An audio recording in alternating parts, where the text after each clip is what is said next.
Payperks is focused on growing our user base over the next several years by adding more card programs to the platform and increasing our penetration within those card programs. So we're already doing a lot of work in the public sector. We're going to be doing more work in the private sector on both prepaid and other forms of cards, including debit and credit.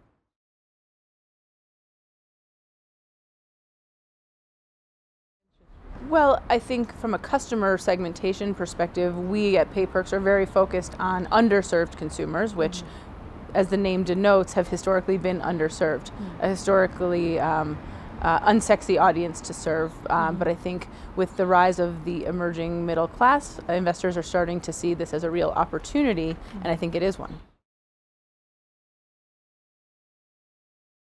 When looking for an investor, I think it's important to have the right people around the table. So not one investor can fill all needs.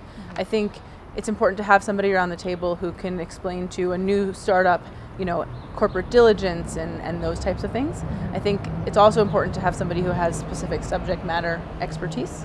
And finding the right mix of investors is just as important as finding one investor to fill one of those things. I think that venture investors are starting to look more for unsexy companies, and I think that's the right place to look. I think that's where the real value is being created these days.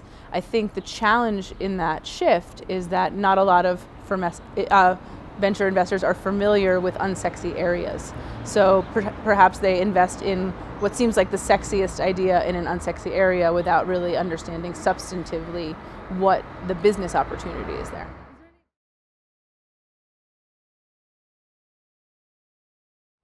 I think the most important thing for a first-time founder to have is somebody who they can share everything with, the good, the bad, and the ugly, and a sense of humor. In my particular case, I have a co-founder who's been very helpful in helping me navigate through the ups and the downs and being not only a sounding board, but somebody to laugh at the downs in hindsight, as well as celebrate the ups. I think the most important thing for investors is to only invest in founders that they trust.